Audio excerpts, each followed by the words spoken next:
Ang pulong sa Dios buhi ug nagalihok nga gamhanan, labi pang mahait kaysa espada nga duhay sulab ug modulot ngadtos gitagbuan sa kalagong espiritu, sa mga lutahan ug sa mga kauyukan ug modtugkad sa mga hunahuna ug katuyuan sa kasing-kasing.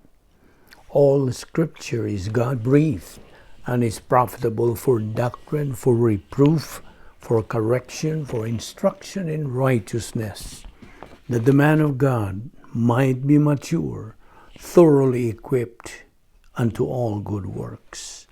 Paningkamuti pagayo ang imong kaugalingon sa pagpakita sa atubangan sa Dios, ingon nga iyang nahimutan, usa ka magtatrabaho nga dili kinahanglan magakaulaw, nga sa hustong paagi magapanudlo sa pulong sa Dios o sa kamatuoran. Proverbs 4:20-22, My son, give attention to my words. Incline your ear to my sayings.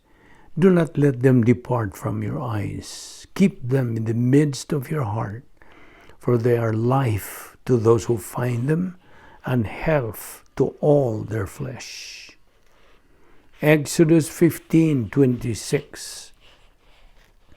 If you diligently heed the voice of the Lord your God, and do what is right in his sight, give ear to his commandments, and keep all his statutes, I will put none of the diseases on you which I have brought on the Egyptians, for I am the Lord who heals you. Romans 12:9-10, Let love be without hypocrisy. Abhor what is evil. Cling to what is good. Be kindly affectionate to one another with brotherly love, in honor, giving preference to one another. 1 Corinthians 13:1-3. Though I speak with the tongues of men and of angels, but have not love, I have become sounding brass or a clanging cymbal. And though I have the gift of prophecy and understand all mysteries and all knowledge, and though I have all faith so that I could remove mountains and have not love, I am nothing. And though I bestow all my goods to feed the poor, and though I give my body to be burned, but have not love, it profits me nothing. Psalm 147, verse 5. Great is our Lord, and mighty in power. His understanding is infinite. Proverbs 19:18. Chasten your son while there is hope, and do not set your heart on his destruction. Proverbs 12:1-3. Whoever loves instruction loves knowledge, but he who hates correction is stupid. A good man obtains favor from the Lord, but a man of wicked intentions he will condemn. A man is not established by wickedness, but the root of the righteous cannot be moved. Before we start our Bible study, nining adlaw, gikinahanglan ang atong pagsunod sama sa naandan ang atong SOP nga mao ang paglimpyo sa atong tagsa-tagsa kakalag, pinagi sa paghingalan, pag-admitir, pag-ilah o pag-acknowledge, and og sa ato pang binise pagsugid sa atong mga salang na buhat ni nga adlaw. Kay kini kung dili na to isugid nga to sa Dios nga mahan, then kini mahimo lamang babag sa atong pagabuhat o nga pagtuon sa pulong sa Dios. Busa gikinahanglan ang atong paggamit sa 1 John 1:9, the recovery technique or the rebound technique. If we confess our sins, God is faithful and just to forgive us our sins and to cleanse us from all unrighteousness. Panalang kanimo higala, mawala pa'y kaluwasan, tumuo ka kang Ginoong Hesus ug ikaw maluwas. Acts 16:31. Si Ginoong Jesucristo nagkanayon, I am the way, the truth, and the life. No one comes to the Father but by me. Og diyaw sab sa Juan 3:3 og 7, nagkanayon kining pulong sa Dios. Gawas ko ng tao magpakatao pag-usab, dili siya makakita sa gingharian sa Dios. Busa, alang sa atong pagpangandam, mangampo kita karon sa hilom. Let us pray.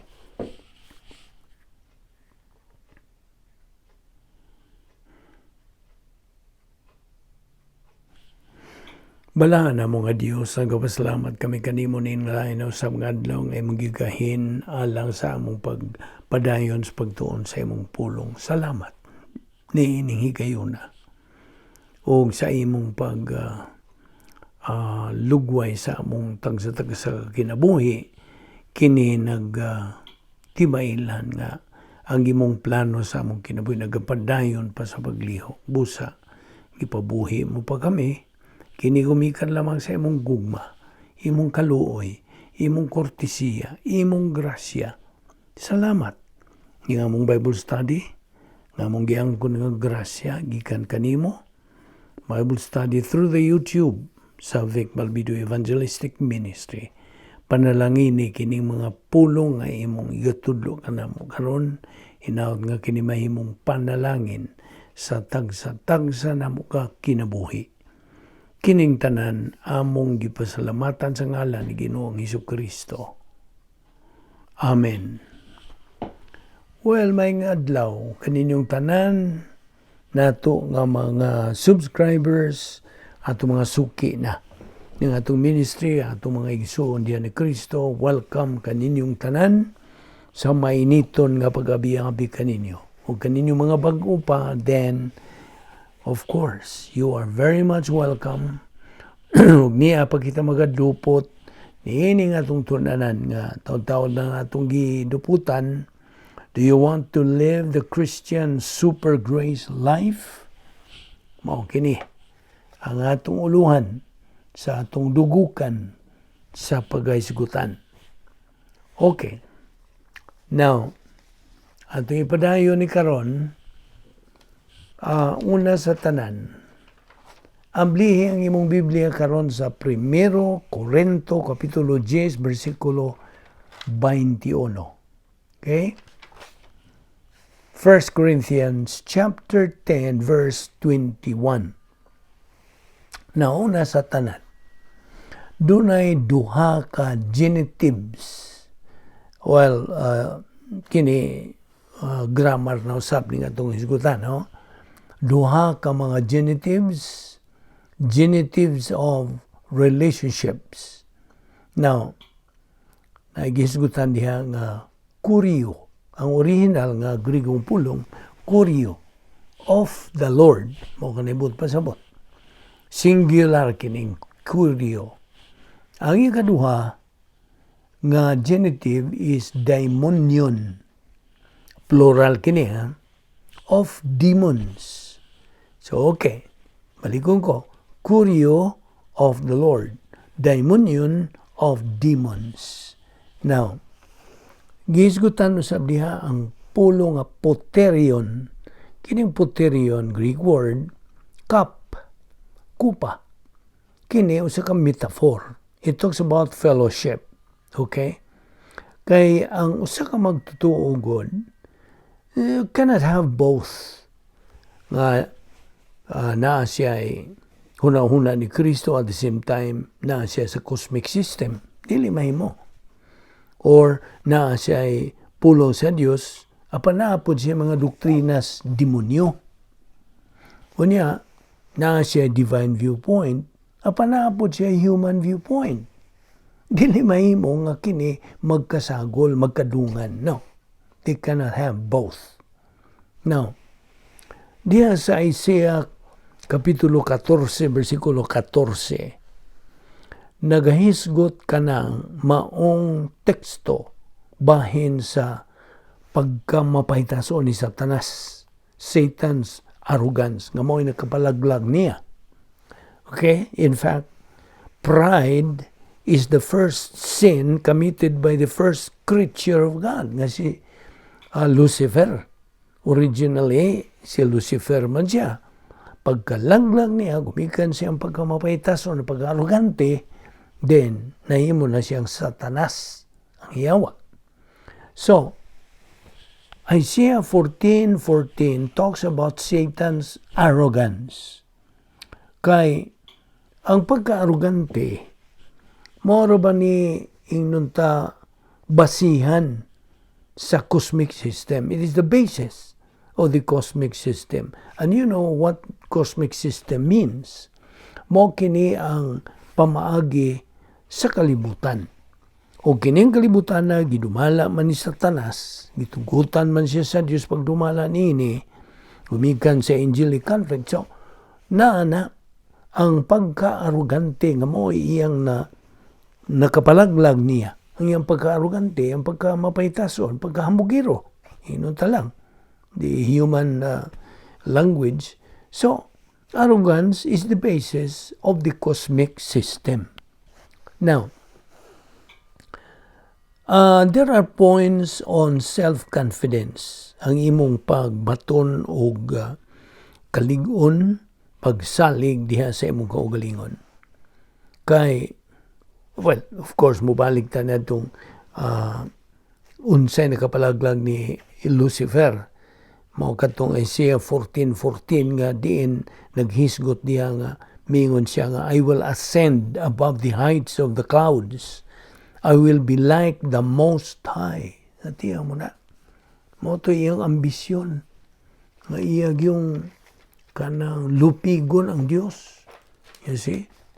Now, okay na yung mga punto nga kung dadon diya kanimo. Kinibahin gihapon sa atong title nga if you want to live the Christian super grace life, pagbantay yun din kining atong gihisgutan karon, mga inunta occupational hazard alang ka na itong mga magtotoo. Now, una sa tanan, for the advancing believer, confidence in life is based on confidence in the Lord ug sa iyang grasya. And that is absolute. Mao na una. Ang ikaduha, that's not arrogance. Na dili na pagka-arrogante, that is in fact humility. Okay? Alang niya itong nagapadayon sa pagsibog nga sa unahan ng mga magtutuo, nga na sila ay kanang pagsalig nga lig-on diya sa ilang kinabuhi o kinigibasihan lagi sa iyang kalig-on ngadto sa iyang pagsalig sa Dios o sa iyang grasya. So, dili na arrogante, ha? It is in fact humility. Point number 3. Pinaagi lamang sa doctrinal o sa grace orientation nga ikaw makakabot niya ng pag-ila sa imong bili nga nha sa plano sa Dios. Muna ikatulo. Ikaupat, sa diha nga ikaw makaamgo sa imong bili, when you realize your worth, ikaw makaamgo sab sa imong personal nga puruhan, sa diha nga ikaw magatuman na mag-execute sa espirituhanong kinabuhi. Ikalima, from this function, so good niini nga kalihukan, imo na karon nga makabot ang kalig-on sa imong espirituhanon nga bili, self-esteem. Mo ni kalima, ikaw nom, uban sa imong pagsalig sa spiritual self-esteem nga na diha kanimo na, ikaw makabarog na sa imong duha ka espirituhanon nga tiil. You can now stand on your own two spiritual feet. Mo na ikaunom. Ikapito, uban niya ng espirituhanon ni mga bili sa imong kaugalingon, spiritual self-esteem, ikaw mutanaw na ngadto sa Dios with the eyes as a lover of God. Kasabot ka? ikaw ka nang nagahigugma sa Dios, uban niya ang imong mga mata nga inubanan sa imong spiritual self-esteem. Kini nagpasabot, ikawalo na. Kini nagpasabot nga ikaw epektibo na nga nagalihok uban sa personal mo nga gugma to sa Dios nga mahan o ang imong pagkaokupado kang Ginoong Hesukristo. Okay? Now, ato ta sa pagkaarugante ni ining cup of demons. Kini bang kupa sa mga demonyo? Now, ang naipulong nga kung ihatag nimo nga, I don't know if you have encountered this word, narcissism. Kining narcissism, tukod kining maungan o mitungha kining maungan after narcissist. Kikinig kong narcissist, Grigo ni siya nga mythology. Okay? Now, diha sa narcissism, ang usa ka tao makaangkon og dili normal nga fixation with self. Inubanan ka na og pagkaway kontento sa uban nga tao. Mao ni una. Ikaduha, way makasugat sa sukdanan ni ining maong narcissist. Wala. No one meets the standards. Gawas lamang siyang kaugalingon. You see? Kaya naman siya yung kaugalingon nga standard. Sumbanan. Ikatulo, ang narcissism nagapadayon kinis pagtande sa iyang kaugalingon ngadto sa uban, to the detriment ngadto sa ubang mga tao. Ikaupat, ang narcissism function kini dili kay function kundi mao ni sinugdanan sa iyang pagkamatarong sa iyang kaugalingon. This is the foundation of self-righteousness. Ang mga tao god nga matarong silang kaugalingon, mga miserable kini silang mga klases tao. Ikalima, busa, gitawag ni og fixation sa iyang kaugalingon. Okupado rin siya sa iyang kaugalingon. Ang espirituhanon nga self-esteem is, of course, the spiritual self-esteem is occupation sa persona ni Ginoong Jesucristo. Apan kini siya, this is fixation sa iyang kaugalingon. Okupado rin siya sa iyang kaugalingon. Siya, ako. So, ikaw nom, ang narcissistic nga magtotoo, dili gyud kanang mahimo nga usa ka tao nga ingnon ta an entity, individual entity nga mutanaw ngadto sa Ginoo. Wala. Monica unom, ikapito, dili gyud siya makaugman sa iyang espirituhanong bili siyang kaugalingon, nor personal niyang gugma nga sa Dios, nor okupado kang Ginoong Jesucristo. Nga naman, ibaw kang ano? Siya nagadaho mga siya mas bintaha baga sa Dios. Tiyan mo na? He thinks he's better than God. Now, gawas pa nini, ang narcissist, kanunay gayud siya nga nagatanaw ragyud siyang kaugalingon. He's self-centered. Okupado ragyud siyang kaugalingon. Kini nagpasabot nga ang tanan sa kinabuhi rides on his shoulder. Ikasiyam, o busa, ang narcissism, mao kini ang pagkamapahitas-on sa the pride of arrogance. Sakto ba nang pagkasulti? Pride of arrogance.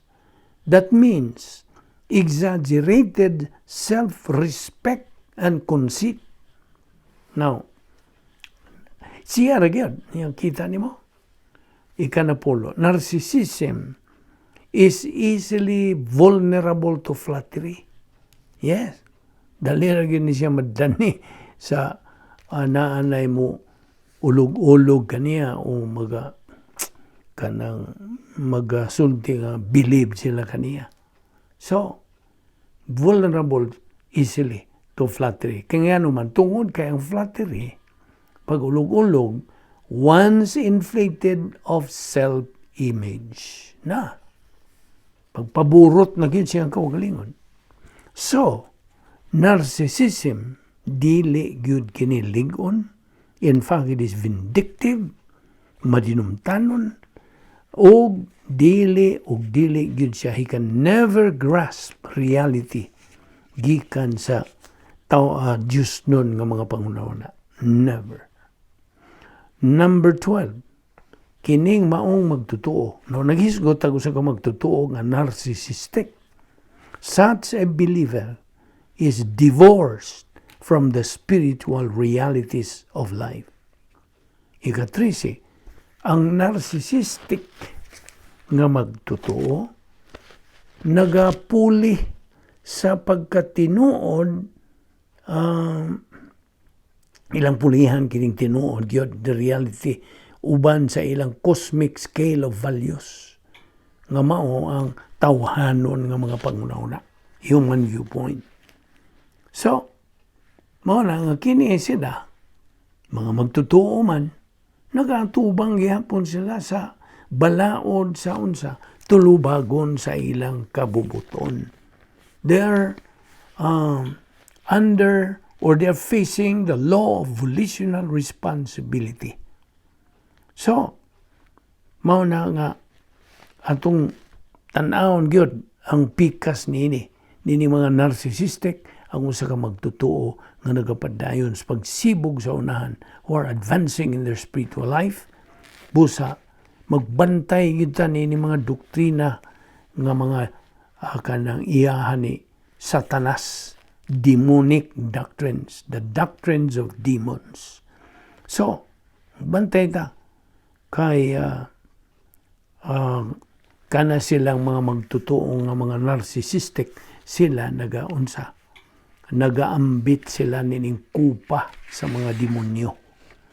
The cups of demons. Mao ni pagka-arrogante nila. Now, sa laing bahin, ang magtutuo nga nag-advance in their spiritual life na ay bantayan gyud nila the doctrine of absolutes. Bible doctrine is an absolute. Okay? Di man nina. The Christian way of life is an absolute. Unsa pa? Ang pagpuno kanato sa Espiritu Santo is absolute. So, a believer, atong tanaw na, ang usa ka magtutuo nga nagakinabuhi sa usa ka kinabuhi of relativity. In other words, mga cosmic system ang iyang gisunod. Kini siya nga magtutuo is a person who lives in turmoil, chaos, and confusion. Nagkaguliyang, nagkayagaw lang, nagkayamukat ang iyang matang sa pagkinabuhi. So, mana, atong i-summarize kanimo ang mga punto sa diha nga ikaw nga magtutuo when you drink the cup of demons. Now, punto numero 1, without doctrine, kung why doktrina nga nagapalig-on sa imong kalag, na I'm talking to you as a believer, without doctrine fortifying your soul, ikaw na ginahanglan ni ining forward line of troops, okay? In the flat line of your soul. Kay kung wa ka na, you become vulnerable sa pagdumala sa cosmic system diha kanimo. Kay ang cosmic system maniubra gyud, monopolize, magasugod gyud kini, pinaagi sa pino nga paagi. Pino man gyud sila ilang mga pamaagi. Isi aron sa paglingla sa mga magtutuo. So unsa may sinugdanan nini, it begins with voluntary exposure. Just as nun hinumdum kas mga taga-Korinto, what they were doing at the temple. Kanya, after you have voluntarily exposed yourself, so mahimo ka mga concession ngadto sa cosmic system na nagkompromiso ka na. Sometimes, sa diha nga kining pino nga aspito sa cosmic system, sometimes, kining maong mga magtotoo get disillusioned with doctrine. Murag, wala sila ganahi, kanya mo sod na kanila ang mga tawhanong mga pangunahuna, human viewpoint, nga mo na mo puli sa unsa. Sa pagkaana ay doktrina unta diya sa ilang kalag, and the focus on divine viewpoint. Nawa, you see. Unya ang tawhanon ng mga pangunahuna sa cosmic system then, maunay naga-overwhelm sa ilang kalag. And it becomes their life. Tiya mo na, unsa ka grabe gid na. Now, ang imong pagtuo, paggamit sa pulong sa Dios, the intake of Bible doctrine, for short, is non-existent na niya ng maong magtutuo. Kay sila, nag-anam-anam na silang kalayo o anaan ay pagka-miserable nga nagahari niya sa ilang kinabuhi. Na mga tawhan ng mga pangunahuna, human viewpoint, now defines sa ilang mga pangunahuna, proseso silang pangunahuna. And now, they are in trouble. Ang ilang pangunahuna is no different sa dili magtutuo nga pangunahuna. Mga magtutuo unta ni sila. Apa na ilang pangunahuna, sama na gyud sa mga di magtutuo. Ang ilang mga panlihok, ang ilang mga kalihukan coincide with the cosmic culture of corruption and decay nga nagapalibot na diha kanila. Ang ilang sukdanan o sumbanan, norms and standards, nagakumporme na gyud. You see? Ngadto sa degenerate culture around him. Luoy ang kahimtang sa maong magtutuo. Mao ni ang kugingon ni mo occupational hazard natong mga magtutuo. Di man ni nga ang divine viewpoint is always absolute, not relative. Mao na nga gikinahanglan nga atong matngunan kini mga puntuha. Now, ako ragong padayon ni paghisgot bahin ini nga na mga punto sa doktrina nga diin makapalig-on gyud nato ingon nga mga magtutuo sa pagpuyo diha sa unsa super grace life. You see, kung buot gyud ta nga mga kinabuhi dihang hayahay, hanoy, hapsay na diyang kalinaw, kalipay, unsa pagkalig-on ingon nga magtutuo. Mao nang sige tagtuo niini bahina, nagabalik na ganitan niini. Yeah, of course, this is the kanang atong SOP. You see? So mao na nga tiban-an na to nga gabalik-balik ta niini nga atong gipanghisgutan aron gamit gyud nato kanang prinsipyo, the rate of learning should exceed the rate of forgetting. So naagyo consistent post-salvation epistemological rehabilitation. Kay sinilsilay man nga itong paagi. Now, hinumduman na ito nga di ta makagamit niyan itong mga butang nga wala ito makatuni. Right? Kay ang mga magtutuong makakaton, of course, man sila magamit silang Kristohanong kinabuhi, they only go to emotions when they have nothing in their soul. Kung subo yun palandungon o tanahon, ang kunon kining katinuuran nga a big majority of believers karong panahon are ignorant, no knowledge of Bible doctrine. Tingali ikaw may natungdan, ini sakit yun. Nagiingon sa itong higala nga, sakit ang kamaturan. Tinuod, sakit. Apan kung ikaw makaamgo, ini kaigo na nimo, then you have your volition to rebound. Balik ka sa imong naagian nga unsa. The love for God, the love for His Word. So, aron ikaw ma-perspicuous, dali ra ka makalinggat, you are discerning. Kaya ang perspicacity means having keen. See? Ano yung pagka, unsa bay keen sa Bisaya? Hait yun. Mental perception and understanding. Nagitawag og discernment.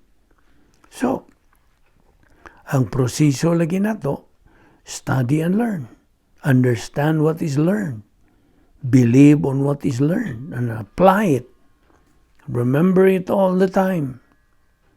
We cannot apply that what we cannot remember. Mo na nga, gibalik-balik nato this repetition. Kay ang repetition never bothers a believer's spiritual momentum. In fact, it increases his opportunity sa iyang spiritual momentum. Iba naman tanga, doon ay duha ka matang sa pagpanabot sa pulong sa Dios in the church age. The easy way and the hard way. Ang sayon nga pagi, Bible doctrine learned from the pastor teacher's teaching, o ang the hard way, learning through divine discipline because of the believer's negative volition. You see? Negatibo gani ka naman na. So, unsa man learning the easy way? Well, of course, that is spiritual momentum. Utilizing the 10 problem-solving devices. Gawas pa, napay Operation Z, number 4 nga gate, and then you have impersonal love for objectivity. Unsa pa? You have enforced and genuine humility in sitting and listening the teaching of the Word of God. Mo na learning the easy way. Sayon nga pagi. Apan ang learning the hard way, by learning how to go back to the easy way. Now, of course, ang lisod nga pagi, nagkahulugan kini nga, when the believer faces divine discipline, he has no capacity to face any suffering. Wala. Udayon gud siya, basol sa Dios nga naman ang tugot man sa Dios ang kinabuhi. Why did God let this happen to me?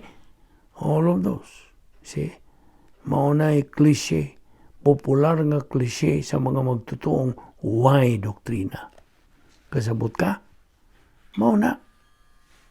Tinuod gining mga punto nga atong gihisgutan. Kaya na, klaro kayo sa pulong sa Dios. So, ang usa ka magtutuo nga nagkalayo, nagikas kamaturan, he has to go back to the easy way. Spirituality, sulod sa iyang dapit nga may gahom sa Dios. God's power system, the operational divine dynasphere. Go back to spiritual momentum. Now, of course, ang sayod na tanga, the only purpose of divine discipline, is to make the carnal believer realize na makaamgo siya. Makabalik unta siya ngadto sa iyang espirituhanong kinabuhi nga he is supposed to live. Hinumdumi. Kaning doktrina sa volitional responsibility. The purpose of punitive suffering is to have the believer, the carnal believer, recover from carnality to spirituality. May balik unta siya. Apan ang suffering for blessing is, pagdasig to move on the believer's spiritual momentum. Pagdasig. Job 5:17-18, behold, how happy is the man who is disciplined.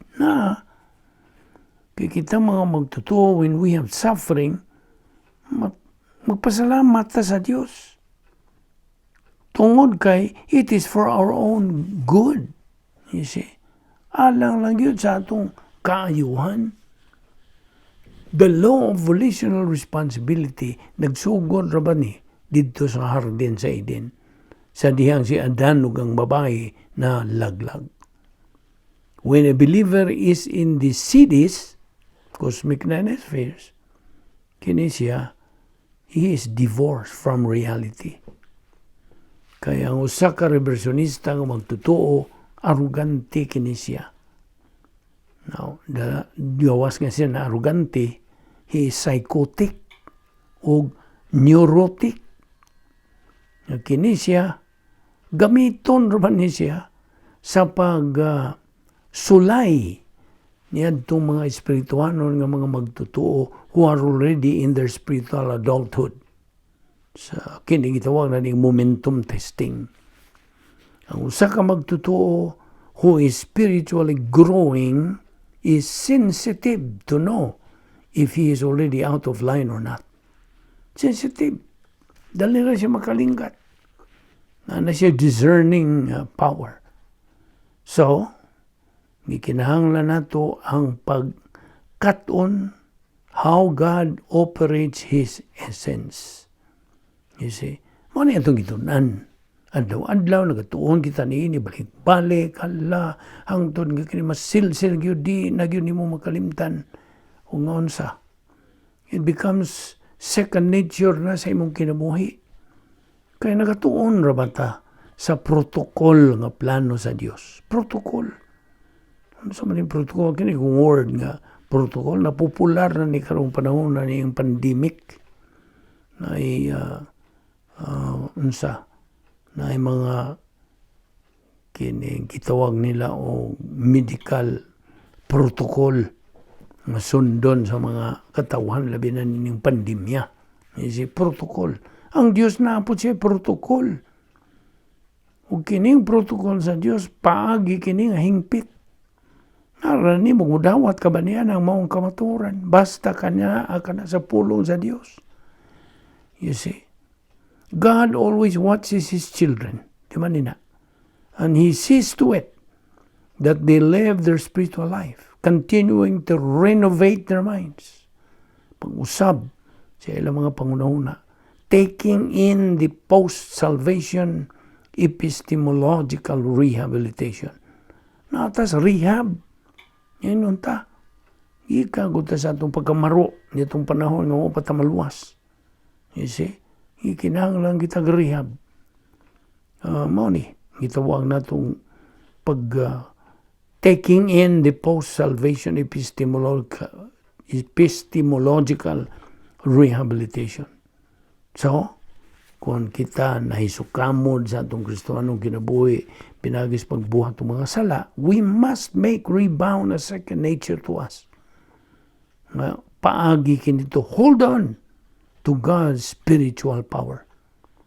We cannot afford nga mawagtang kanang mabuhian nato kini spiritual power. No, hold on. Pinaagis paggamit sa rebound, mao ni una gyud. Niining napulo ka mga paagis pagsulbad sa mga suliran. The first, you see, first problem-solving device. Now,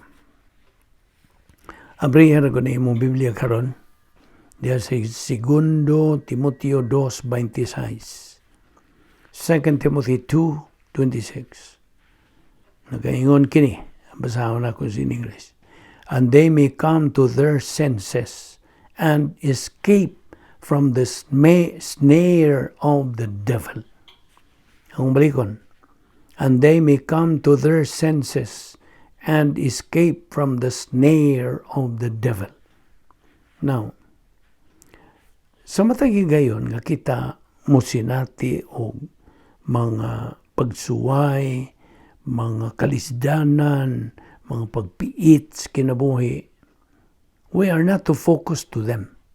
Ayaw kini sila tutuki, but to the assets at tutuki ang mga gisangkap sa Dios nga mo'y kanang gihatag gisangkap sa Dios kanang pinagi siyang grasya.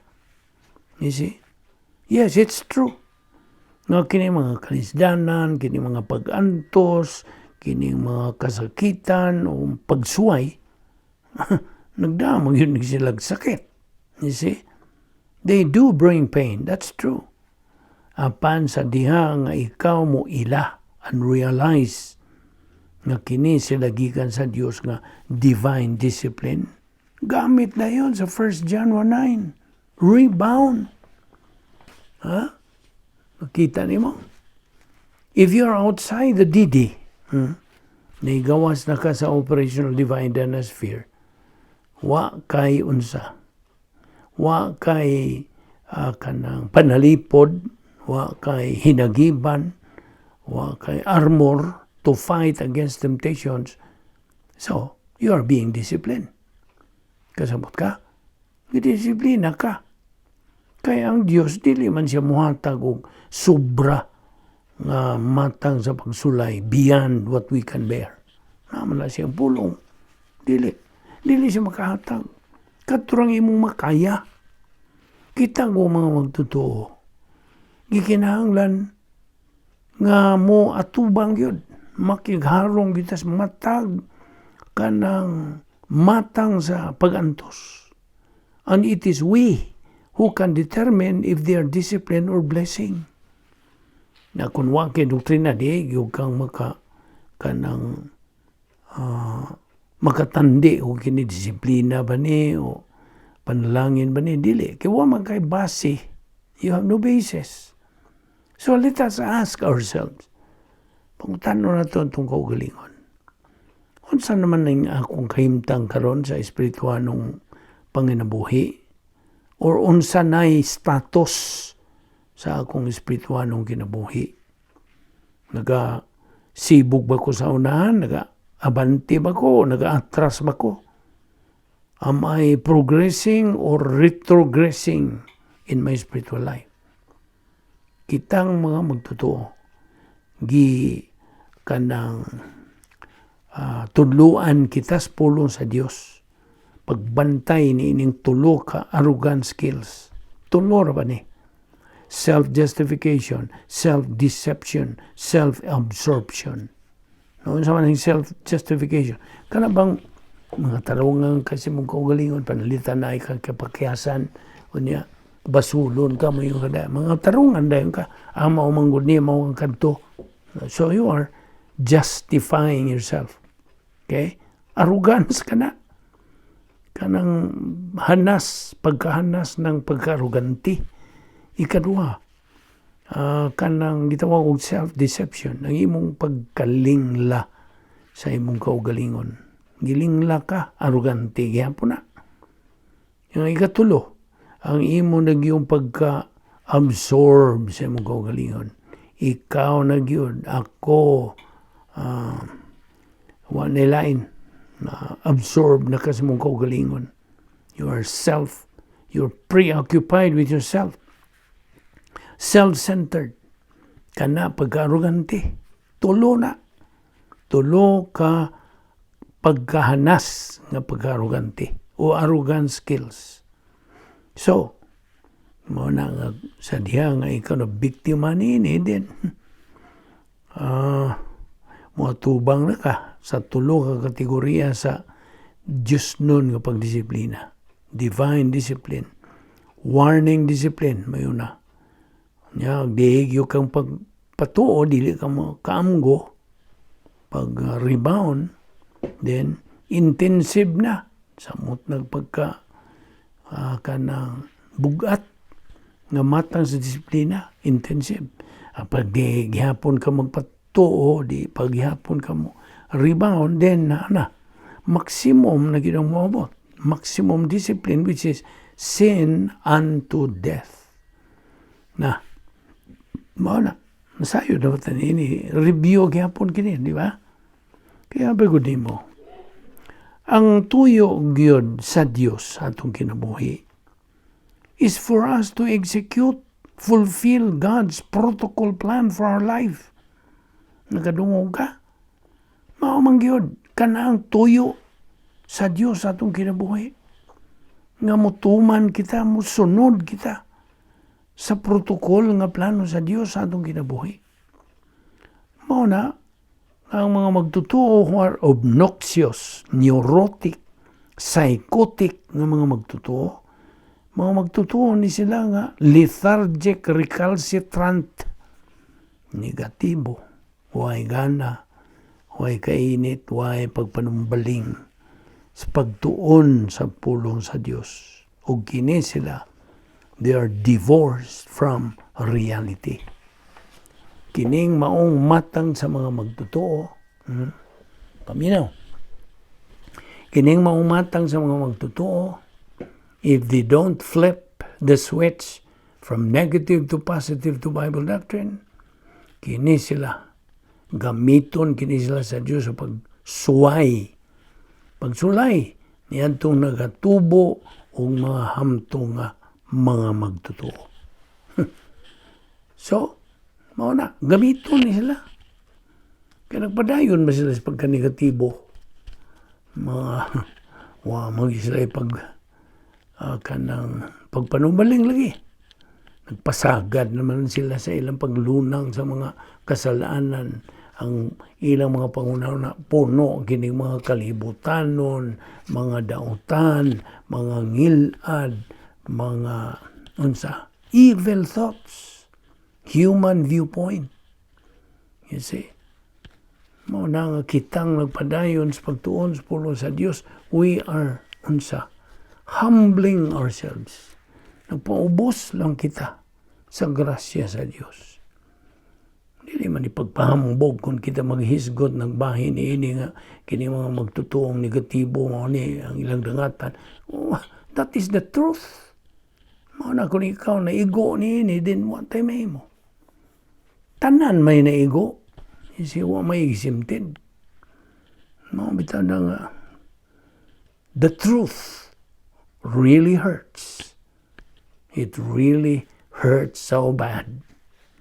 Now, mao na nga, kung kini mao magtutuong atong gisgutan nga magpadayon siya, they persist to be carnal, gawas na sila sa operational divine dynasty. Kini sila, they are always provided by God the divine provision of recovery technique of rebound. Diya mo na, gisangkapan sila paagi sa Dios. Gisangkapan sila sa Dios mga paagi nga mahibalik unta sila di kan recover. Mao nang recovery technique sa rebound. Apan wa man sila manumbaling. Nagpa-tuyang naman ang Diyos sila. Now, these carnal believers will tend to believe in lies. Mga bakak na yun ang ilang pagtuuhan. Nga naman. Tungod kay negatibo man siya sa pagtuon sa kamaturan. So he will believe in lies. Gusto? Maor ba na? Kung nagsige nagyug kag tuo sa mga kanang, nagpadayon nagkas pagka-negatibo, wag yung kayo pagtubo diya sa imong espiritu ng kinabuhi. Nga nang huwag magkamutubo, tungod kayo sa negatibo ka man. Mo na imong gyatubang ang law of volitional responsibility. Ikaw lagi manubag sa imong kahimtang karon. Madira ba ang buot sa Dios nga mao na imong dangatan sa imong kinabuhi? Dili oy. Dili. God does not want you to become miserable sa imong kinabuhi. Buot siya. In fact, buot ang Diyos nga ikaw hayahay, haruhay, hapsay, hanoy. Nga pag kinabuhi ni mo nining kalibutan na, ug hangtod dito na sa eternidad. Mo na buot sa Diyos. Kabubuton sa Diyos nga kita magmalig-on, magmaisugon, kanang malahutayon sa atong espirituhan ng pagtubo. Ay no, kantong nagadungog ni ini karon ng buwan nga murag musinta sila ni ini, watay mahimo. Tinuod na. React itong mga negatibo. Kapag itong mga positibo, di man sila mo react, mo respond sila, mo tuo man sila, mo sanong man sila. Kay mga mapaubsanon man sila. You see, it requires one to be humble in order to learn. Mo bitaw na, ang mga kinalisdang mga tao, tuluan mo mga arrogante. Gusto? Arrogant people are the hardest people to teach. They won't learn. Kaya they know already that they are more than God, more than what God knows or what God is in store for them. Mayroon man sila, kaya na ko ni. Mabita nang makatawa ko nang moingon nga mga kuminto nga. Kaya mo yan. Nabang nagaingon nga. Makaya na ni mo. Kung nanay mga pag-antos ba. Human viewpoint. You see, unsa may makita ni mong divine viewpoint diha. Kana God, appeal na ni sa cosmic dynasphere nga mga lingwahe. Kagahapon, nagisgutan nining lingwahe sa kalibutan karon, you know? The language of today. Mo nang kanang inay nga magtuon sa pulong sa Dios ang mga tao. Tuan na sila sa mga social media. They resort to that. Ito akong giingon ni mo. So, kaning language of today. Unsa naman ang mga language of today? Facebook, Instagram, TikTok. Unsa pa diha? Ang luoy pa, tanaw ni mo na mga pamilya, inay nga kanang sandurot ang mga sakop sa pamilya, malilitan, gikan silang trabaho, ang mga ginikanan, yung ilang mga anak na sa balay, inay nga sila magkukabildo, exchanging ideas, kumusta, naunsa man ang mga kabataan, tuan naman sila iyampungan, sige na sila tutok diha sa ilang cellphone, social media. Mala ito kung iyon mo, Facebook, kanang Instagram, TikTok, kanang yun, mo ni mga language of today. Wala, mga guba na. Ang relasyon sa mga pamilya, ang four divine institutions are already being devastated by the cosmic dynasphere. Giguba. Unsa man ang naguna, kabubuton, volition, unsa pa, marriage, family, ugang nasod na kita nimo ang kanang atake ni Satanas, ang iyang mga alalay, mga demonyo, hala, sige, hanok, guba na, ang iyang kabubuton, guba na, ang ilang kaminyoon, guba na, kanang ilang panimalay, guba ang nasod. Mao kini. The cosmic dynasphere is attacking the four divine institutions. Kita nimo? So, ang giingon nimo di padugay. Kini mo mga karnal nga mga magtutuo nga may kamatuoran nga ilang tuuhan, nagmutuo na silang mga bakak. You see? These believers who are carnal will tend to believe in lies. Mga bakak ni Satanas. Nga naman. Tungod kaya negatibo man lagi sila sa pagtuon sa kamaturan. So, he will tend to believe in lies. He follows the father of lies. Si Satanas. Nakita mga magtutuo, kinahanglan masayod unsa atong baruganan sa atong kinabuhi. Right? And what is our stand? Bible doctrine. Pulong sa Dios. Unsa gisulti sa 2 Timoteo 2:26? And that they may come to their senses and escape the snare of the devil, having been taken captive by him to do his will. Now, kining coming to their senses, kini nagkaulugan, o returning to the function of rebound. Ang usa ka magtutuo, who has not come to his senses is already ruled by his old nature. Ubos na siya.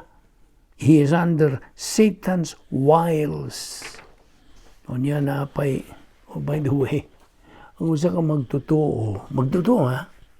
Makarnal ba na siya, may spiritual, dili na siya mapuyan og demonyo. He cannot be demon possessed. Okay? Demon influence. Ma-influence pa sila. Ma-influence siya. Mo ba na ibinisaya? Siya madani pa. Kini alang sa mga magtotoo lang. Apan ang demon possession, kini alang sa mga dili magtotoo. Paminaw, kung dili ka magtotoo karon, I'm sorry. Kandidato ka nga puyan og demonyo. Ikasubo ko, apan di na gani kinahanglan nga mo. Apologize tanini kay kamatuoran man ni. Na manas pulong sa Dios. Nga ang mga dili magtotoo are vulnerable, open to demon possession. Dali na silang sudlan, kanang puyan.